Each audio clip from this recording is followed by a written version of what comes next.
যারা বেশি টেনশন করেন তাদের 10টি সমস্যা। ১. ঘুমের সমস্যা। মাথায় চিন্তা ঘুরতে থাকে, ফলে ঠিকমতো ঘুম হয় না বা ঘুম ভেঙে যায়। ২. মাথা ব্যথা ও শারীরিক ক্লান্তি। টেনশন বাড়লে শরীর টাইট হয়ে যায়, ফলে মাথা ব্যথা, ক্লান্তি, শরীর ব্যথা দেখা দেয়। ৩. সিদ্ধান্ত নিতে সমস্যা। একটা ছোট সিদ্ধান্ত নিতেও ভয়, সন্দেহ এবং দোটানায় পড়ে যায়। ৪. মনোযোগ ধরে রাখতে না পারা। এক কাজ করতে গিয়ে আরেক চিন্তা আসে, ফলে কাজে মন বসে না। ৫. সবকিছু নিয়ন্ত্রণ করার চেষ্টা।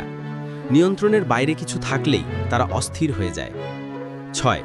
অতিরিক্ত ভয় ও দুশ্চিন্তা। যদি খারাপ হয়, যদি সমস্যা হয়, এই ধরনের ভয় সবসময় কাজ করে। ৭. আত্মবিশ্বাস কমে যাওয়া। নিজেকে দুর্বল মনে হয়, ফলে আত্মবিশ্বাস নিচে নেমে যায়। ৮. খারাপ মুড ও রাগ বৃদ্ধি। মনের চাপ বাড়লে দ্রুত বিরক্তি, রাগ বা মুড সুইং দেখা দেয়। ৯. সম্পর্কের সমস্যা। অতিরিক্ত চিন্তা ও অভিযোগের কারণে পরিবার, বন্ধুদের সাথে ভুল বোঝাবুঝি বাড়ে। ১০. অপ্রয়োজনীয়ভাবে ভবিষ্যৎ নিয়ে ভয়।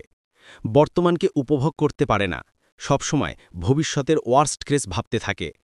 ভিডিওটি ভালো লাগলে অবশ্যই চ্যানেলটি সাবস্ক্রাইব করে অনুপ্রাণিত করবেন।